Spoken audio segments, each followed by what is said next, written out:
What is up, YouTube? I'm Devon DaVinci, leader of the Renaissance crew, and you're watching DaVinci Reacts. Today I got a reaction for you guys that is something I didn't really know about. I just came across it on Facebook, and I thought it would be a great video to do a reaction to. Now, for those of you that are old enough to remember, there was a show called Candid. It was a show that was pretty much like a, what's the best way to describe it? Kind of like a prank show. The same way they have prank channels on YouTube. It was pretty much that, except usually with celebrities. I didn't really know anything about Candid. I mean, I was familiar with the name, but I never really saw it. It was just past my time. See, when I was growing up, there was a show called Punk'd, and that was the Candid of my day. But usually when people refer to shows with this type of format, they always refer to Candid. And this episode, or segment, I guess, is related to Muhammad Ali. So anybody that don't know who Muhammad Ali is, I'm gonna ask you to crawl out from under that rock you've been hiding under for the past 50 years and understand that this man is the greatest man of all times. He's so pretty, and he's just so sweet and so nice. He's so mean and he's so mean and so quick, he make medicine sick. That's how bad the boy is. The boy is so bad, he'll go up to the wall, turn the lights off, and be in bed before the lights go out. That's how quick, that's how mean, and that's how great the man is. The man is just greatness personified. And right now we're about to check him. Surprise kids, period. Muhammad Ali surprising kids. Now, let's go ahead and see this. This video was uploaded on a channel called Candid Classics. So they have a bunch of other clips. There's also another Muhammad Ali Candid segment that I'll do another video on.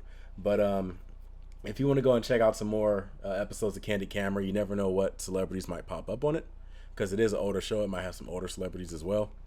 So if you want to go and check those out, I will have a link for their original channel right over here at the end of the video. The last 30 seconds or so of this video, it'll pop up right there.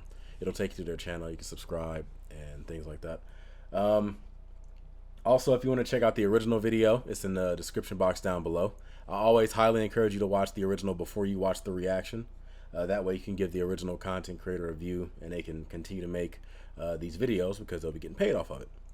Now, or if you just want to do a reaction yourself or have somebody else react to it, use the original link. But let's go jump into this, see what it has to offer.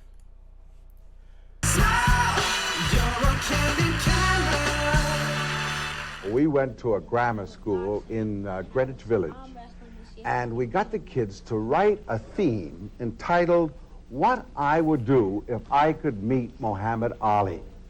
And they came to a classroom to read the theme, and in the back of the room, in coveralls, was the champ. For those of you that don't know, I'm a huge fan of celebrity surprising fans.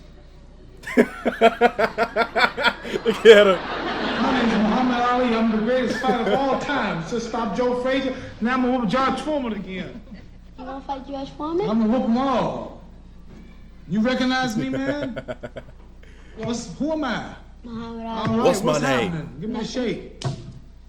Give me 5. I would give you 30, but your face is too dirty. Are you shocked? No. Why are you not shocked? You're not surprised? You scared me when you came out. I'm scared you. I heard you said you want to arm wrestle. Yeah. Let's get on.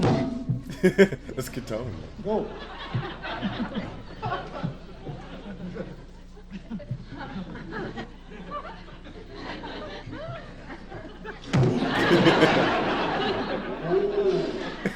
I'm leaving. That's enough. That's enough. Bye. Bye. If I ever met Muhammad Ali, I tell him my sister's a real big fan of yours, and we always and she always pretends that she's Muhammad Ali, and she really likes him a lot, and I tell him I wish he.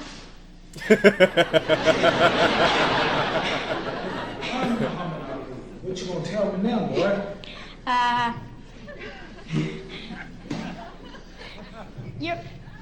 You are Muhammad Ali.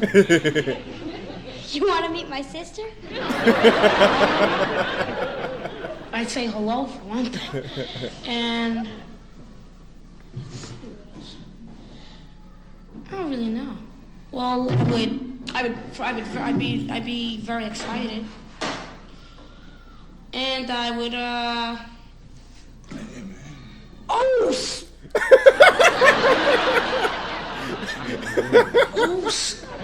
That kid almost let it slip. Where did you come from? Oh. Where I come from? I mean, did you just walk in the door? Or were you... No, I was out there on the streets and somebody said they want to meet me, and I just got powers like that. That was funny. Oh, sweat!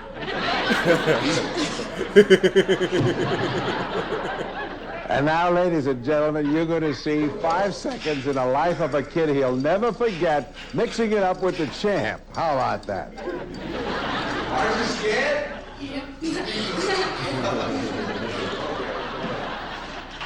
First, before the fight, they had an interview.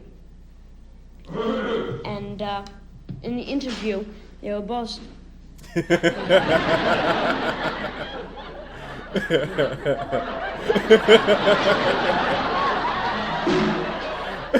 My name is Muhammad Ali. I am the champion.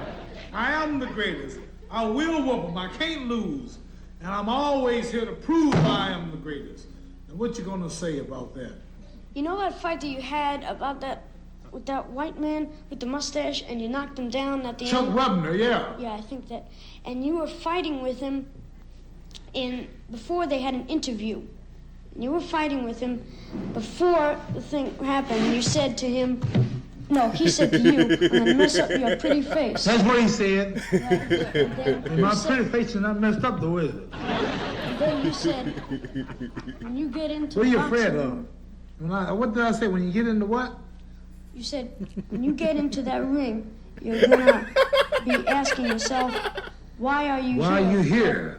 How did I get into trouble? All those people looking at me at the other side would put fear in the man.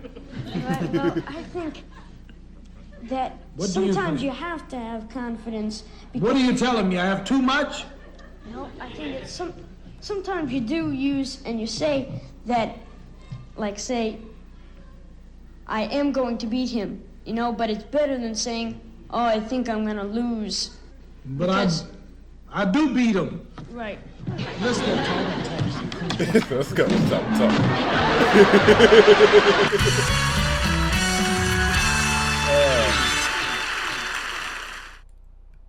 And that's why Muhammad Ali is the greatest boxer of all times. Because not only is he a champion of the grown-ups, he's a champion of the children too. I gotta watch what I say, because if I say children too much, this video might get flagged as a kid's video, and then COPPA or whatever they want to call themselves to be all over this video. But at the end of the day, this video is still for adults. You know why? Because I'm challenging all suckers out there. Come out right in front of me and Devon DaVinci will take your head off. Come on, sucker.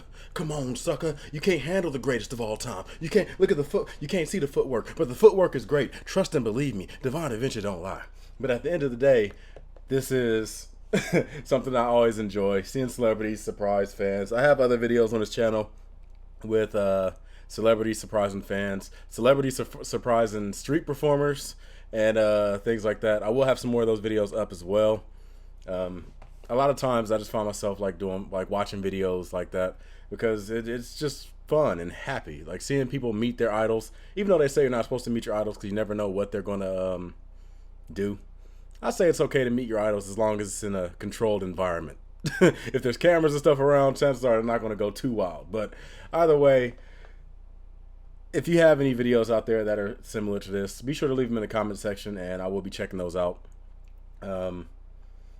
Muhammad Ali is somebody that, and I don't really want to compare other people, but I am anyway.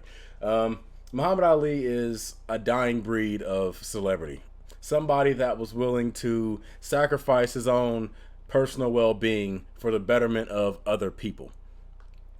Not too long ago, there was a situation with the NBA and China, and LeBron James and them were like chastising, I believe, the Rockets owner for talking about what he said about the Hong Kong protests. He was in support of the Hong Kong protests, and LeBron was telling him he needs to be quiet. He doesn't know this, that, and the other. And at the end of the day, it's like LeBron, he goes out and he does all these causes and like shows support for all these humanitarian efforts, I guess, but And don't get me wrong, I support the things that he tends to protest. But the problem is when it's something that impacts him directly, in this case, his paycheck, because the NBA is a big partner with China, he wants to shut up and pretty much shut up and dribble. Like, remember when he was having this thing with Trump, people were telling him, oh, just shut up and dribble. And, like, that was a bad thing because, you know, he's more than just a athlete that just dribbles a ball up and down. But now that he's in another position where he can take a stand again, he's like, no, I'm just going to shut up and dribble. What the hell? What the hell? Like, imagine if Muhammad Ali was in that situation. This was a dude that refused to go to war off of his own personal principles. He didn't have anything to necessarily gain from going against the war. If anything, he had a ton to lose. He faced jail time. He lost his ability to box. He lost his championship and all that. And he still went with it because in his heart of hearts, it went against everything that he believed in. And he sacrificed that, and he did lose years of playing time and things like that. Or playing time, wow. He did lose years of boxing, including like time in his prime that he could have spent perfecting what he already had perfected even further. Who knows what Muhammad Ali's like boxing record and just a lot of stuff would have been had he spent those 3 years boxing. But like LeBron James, who has a platform to say something, he doesn't necessarily have he's not necessarily going to lose anything by saying something. Like, he's not going to be facing jail time for what he's saying. He's not going to be threatened with losing the ability to play basketball for a number of years if he says what he's going to, if he says what he should say. Only thing he really has to lose is the NBA, at the worst case scenario, will lose partnership with China, in which case a lot of NBA players' salaries will probably be cut. But by how much? Because despite how big China is as an NBA supporter and partner, they're not bigger than the United States. They're not bigger than a lot of other places. I mean, I'm even if I assume they're the second biggest, they're still not bigger than the United States. And last I checked, before the NBA was doing partnerships with China, NBA players were still making $30 million a year. So, okay, wow. Instead of making $40 million, you only make $30 million. So let me just shut up so I can save my extra $10 million. Now, don't get me wrong. I'm not going to sit here and be like, all right, well, this person, I'm not going to put myself in somebody else's shoes and be like, well, this person absolutely should have said this because I don't know what was going on. Because I've heard people say that maybe LeBron said that because at the time there were NBA players in China that were doing something similar to a tour. And if you come out and say these things, then you possibly put these people's lives at risk. But at the end of the day, I don't think that China would have done anything remotely close to that, because we're talking about celebrities worth millions of dollars that are a huge impact on America.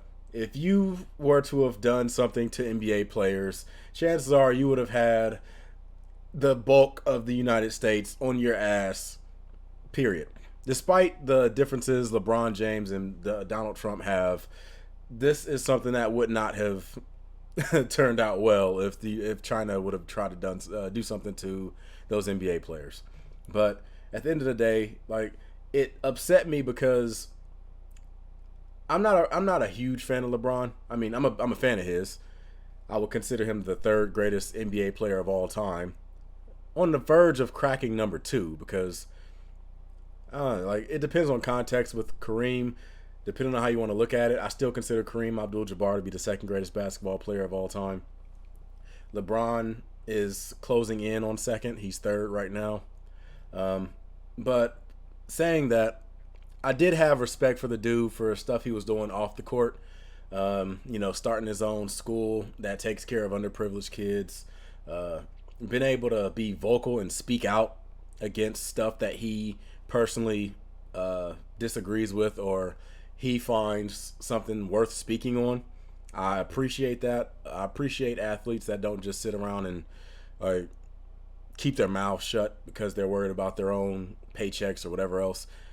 I'm not saying that you have to, but I give you extra points if you're willing to do that. So I assumed LeBron was somebody that was on that level. But then when something came up that impacted him directly, he didn't fight for it. And so I lost a lot of respect for LeBron after that. But this is a video on Ali. The reason why I brought that up was because I feel like if Muhammad Ali was in that position, not only would he have told China to shove it, but he would have probably tried to do something to get the NBA involved with the protest of China in some way. And I just wish we had more heroes like that. By the way, that's the end of this video. I want to thank you guys for coming through. Like I said, there is another Candid Camera Muhammad Ali video out there. I will react to that if you guys enjoy this. So with that being said, I hope you guys enjoyed it. I'm going to give you the deuces. If you like this video, make sure you hit that like button, subscribe, and share. I'll make it easy. How about 150 likes? Just a random number. 150 likes on this video. I'll do a reaction to the next Muhammad Ali Candid Camera video. With that being said, again, I keep saying that for some reason. That's what happens when you try to do all this off the top of your head. But I'm going to move on. I look forward to seeing you guys in the future video. Until then, I'm going to give you the deuces, and I'm signing out. Deuces.